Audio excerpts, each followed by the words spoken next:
welcome back to my YouTube channel. I am doing a sit down video today because it was my birthday yesterday and I turned 24, and I thought I would do a video all about the 24 lessons I have learned in 24 years. So it's going to be rapid fire, it's going to be quick. Maybe there will be some that I do expand on, but these are just lessons that I have learned over the years that have made a really big impact on my life, and I hope that, you know, whoever is watching this can gain some lessons or wisdom.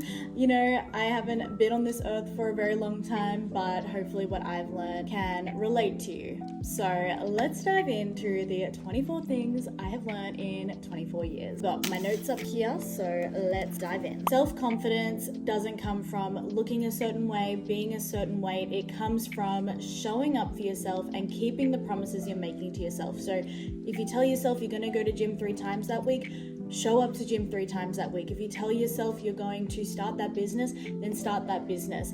That is how you build self-confidence and self-trust. It doesn't come from how you look. Number 2, stop rushing. You have so much more time left.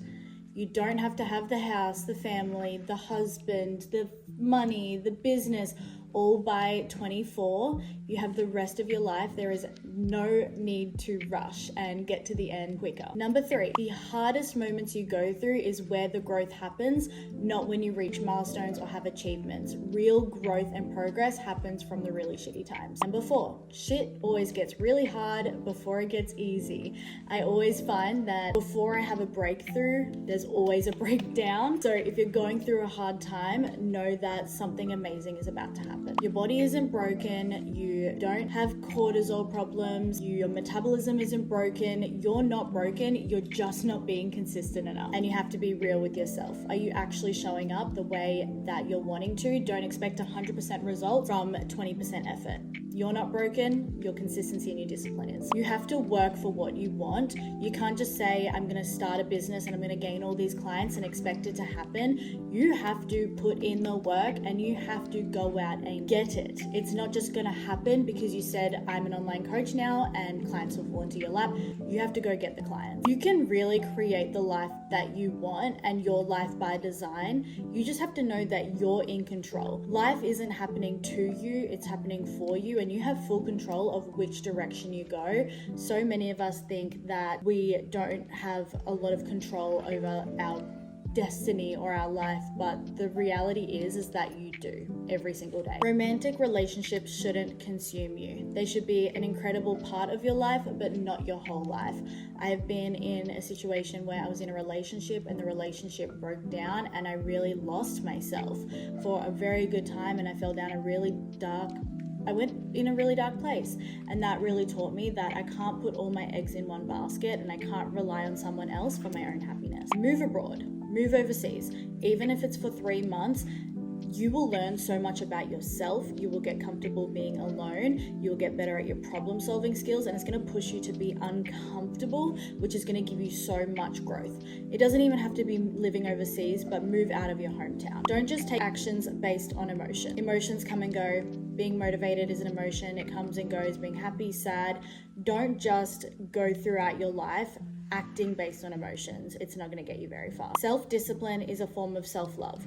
Being disciplined, saying no to something, sticking to your boundaries, showing up for yourself, choosing you is the biggest form of self-love there is, over the bubble baths and the physical self-care. You have to identify as the person you want to become before you can become that person. You have a goal of being a really fit and healthy and lean individual. Identify as a healthy and fit, lean individual before you're there. A great example of this is someone who is trying to quit smoking. So there's 2 people, they're both trying to quit smoking. They go to a party.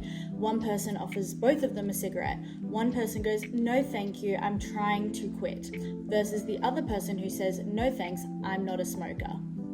Identify as the person you want to become. Your gut is right. Trust your gut. Stop trying to settle down. You have the rest of your life to settle down. in your 20s, go travel, go experience life. You're still learning about you and yourself. You don't have to settle down and get the mortgage, have the husband, have the kids, unless that's what you obviously really want, but don't feel the pressure to chase those things just because that's the life your parents went down. Like, there is no timeline, and make sure that you don't settle. There have been so many people within my life that I saw settle early, and you don't know yourself. To be real, like, my parents got married and had kids by the time they were 25. Their marriage broke down. They're still friends to this day, but you don't know yourself when you're that young. So again, personal preference, but I think don't settle. If you find your life partner, that's amazing, but just don't settle. You don't need to have the kids, have the family, do all this. Like, don't feel the pressure to do that. The 20s is all about learning yourself. Friendships are all about quality over quantity. If the only thing that you do with your friends is go out on the weekends and drink, they are not your friends. If you don't see them anytime outside of going out on the weekends, going clubbing, going to the bars, they are not your friends. Don't wait for opportunities, create them. Opportunities aren't just gonna land in your lap because you put it on your vision board. You have to go out and seek those opportunities and reach out to people for them. Stop seeking instant gratification and rely on delayed gratification. That's really where greatness and progress comes from, because the effort you're putting in now is gonna pay off 3 months down the line, 6 months down the line, not right now. So if you're feeling discouraged, feeling like you're putting all this effort in and not getting nothing in return, do not quit. It will happen for you. Jealousy is admiration in disguise. Turn envy into inspiration. A forever relationship is not about perfection. It's not about being that Instagram perfect couple. It's about choosing each other every single time, growing together, and viewing it as us against the problem, working as a team. Actions always speak louder than words. Imagine if someone promises to do something for you and they continuously break that promise. That would make you feel sad, upset, angry. You would lose a little bit of love for this person every single time they broke a promise. That's what you do every time you break a promise to yourself. You lose a little bit of self-love every single time. Invest in experiences over materialistic things. Progress in every area, whether it is your healing journey, your personal development journey, your financial journey, your business journey, your weight loss journey, your strength journey, is never ever linear. It's never a straight line. There are going to be setbacks throughout, but as long as, graph is improving overall in a bird's eye view, you are making progress. But there's going to be setbacks along the way, and that's okay. It does not mean you failed. So that's my super quick 24 lessons I have learned in my 24 years. Comment down below what was the most moment or lesson that you heard, or the one that really resonated with you the most, or something that you have learned from this episode. I would love to hear, but truly these lessons have shaped the person I am, and I cannot wait for year 24 to see what happens this year and what other lessons get thrown my way, because I'm sure there'll be plenty. There already have been plenty. All right, so thank you guys so much for tuning into this quick video. Your support means everything, and if you have any other video suggestions, I would love to hear them down below as well. See you in next week's video. Bye guys.